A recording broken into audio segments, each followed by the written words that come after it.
Yo, bonsoir tout le monde, ici Big Pun, j'espère que vous allez bien.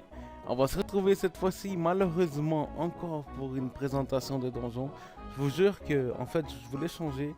Comme vous avez vu la dernière fois, je vous ai présenté la vidéo de un de tous les donjons Xedo présents que j'ai fait quand j'ai farmé mon aiguille d'outre-temps. Et en fait, en ce moment, je voulais vous présenter mon nouveau build de steamer, car l'aiguille d'outre-temps était pour le steamer. Par contre, comme à chaque fois, et je vais pas cracher sur un hein, mais à chaque fois qu'ils font une mise à jour, il y a toujours des bugs. Et cette fois-ci, un des nombreux bugs, parce qu'il y en a plusieurs, fait partie du steamer. Et mon steamer, en fait, il est buggé.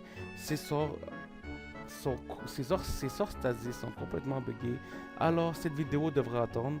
Alors, en attendant, je vous présente le Mimol, car c'est une demande, pour une fois, une demande spéciale, hein, que c'est la première fois que j'en ai une. C'est une demande d'un abonné, Lilith Hill, qui fait partie de la guilde Yggdrasil du serveur Datura. Il m'a demandé de lui montrer comment je faisais le Mimol avec mes multiman. Alors, gros, tu me l'as demandé, je te l'ai promis. Alors, voici le Mimol 101 pour tous ceux qui en auraient besoin. Les premiers mobs que je vais vous conseiller de tuer, ce sont les Victus. Qui sont les Victus? En fait, ce sont les mobs qui n'existent plus sur la map, car Manini vient de tuer le dernier en ce moment. Par contre, une chose à savoir avec les Victus, c'est que de un, il faut les tuer en premier parce que c'est des mobs qui attirent. Et s'ils vous attirent, ils peuvent vous amener là où est-ce que le Mimol est et que tous les mobs sont. Ça peut être dangereux pour vous.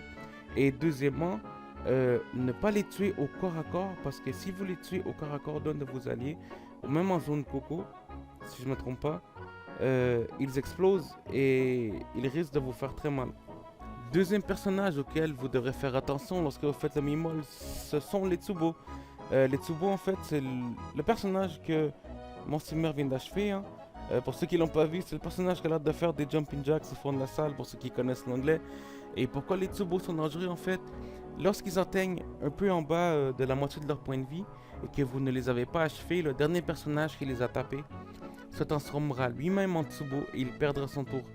Alors, il faudrait utiliser des personnages comme le Kra ou le Sram, des personnages qui ont des finishers pour pouvoir les achever le plus rapidement possible.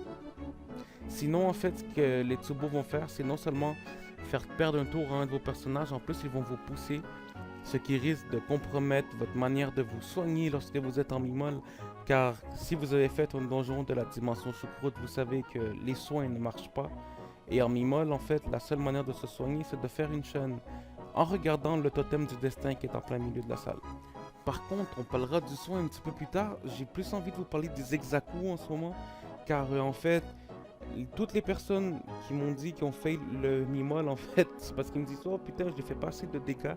C'est normal, c'est en gros, c'est que vous failez avec les Exaku. En mode normal, je saurais pas vous dire, parce que ça fait vraiment longtemps que j'ai pas fait le Mimol en mode normal. Les derniers Mimol que j'ai fait sont en mode HC, et je sais que les Exaku en mode HC, lorsque vous les tapez et qu'ils ont un de vos alliés en ligne à 4 cases et moins, ils enlèvent 10% de dégâts finaux par coup que vous leur infligez. En mode normal, je sais pas la portée de son passif se rend jusqu'à combien de cases, mais comme c'était mon crack qui jouait, j'ai pas voulu prendre de chance. J'ai séparé le steamer de l'Exaku pour être sûr de pas infliger de malus de dégâts finaux au steamer. Et pour l'instant, vous allez voir, le donjon va très bien se passer. Maintenant, pour ce qui est du Mimol, le boss, moi je vous conseille, lorsque vous vous affrontez à lui, cleaner toute la salle comme j'ai fait en ce moment, mais laissez un Exaku en vie. Pourquoi un Exaku en vie? Je vous l'expliquerai après. Par contre, le Mimol, lorsque vous voulez le taper au début du combat, il est en phase 1. Si vous voulez lui infliger des dégâts, vous devez le taper soit en ligne droite, soit au corps à corps. À 15 000 points de vie, il atteindra la phase 2, comme en ce moment. En phase 2, par contre, le boss, il faudra changer de tactique, parce que si vous le tapez lorsque vous êtes aligné à lui, il ne prendra aucun dégât. En phase 2, les seuls dégâts qu'il prendra, ça sera lorsque vous êtes soit en diagonale de lui directement, soit au corps à corps. Au tiers de sa vie, le Mimol atteindra la phase 3. Et en phase 3, vous changez pas de tactique du tout. Vous le tapez pareil qu'en phase 2, en fait, vous le tapez soit en diagonale, soit au corps à corps. De préférence au corps à corps pour la phase 3, vous le ferez plus mal. Mais si vous pouvez juste le taper en diagonale, comme vous voyez ma team en ce moment, mes multimans sont soit mi-distance, soit distance, comme tous mes personnages. Alors, ce n'est pas vraiment un problème si vous n'avez pas de DPT CAC. Maintenant qu'on a fini de parler du Mimol et de la manière de le down, on peut enfin parler du reste du donjon.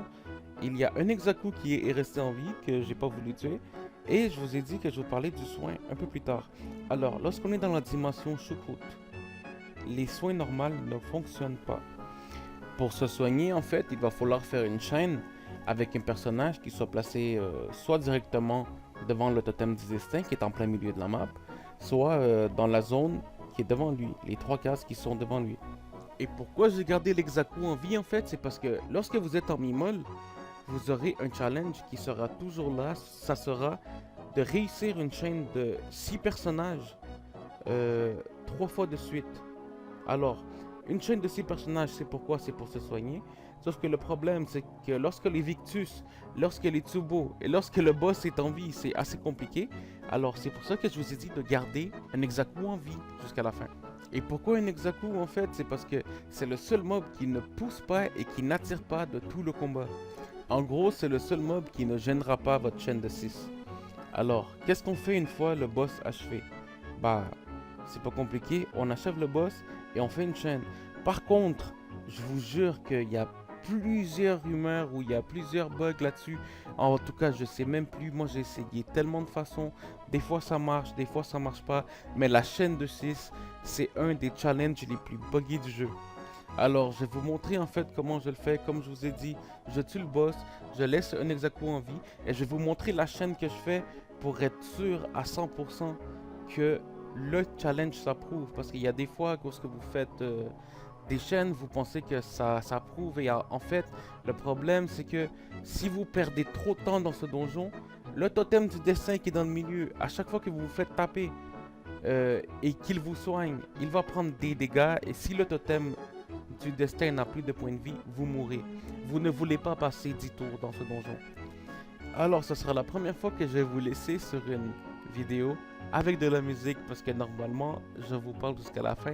Par contre, cette fois-ci, je pense que je vous ai tout dit. Hein. Je pense que vous avez tout pour dans ce donjon, même avec des multimans. J'espère que tu seras content, Lily Deal. Et la prochaine fois qu'on va se parler, je vais faire une vidéo quand même plus longue parce que j'ai beaucoup de choses à vous dire.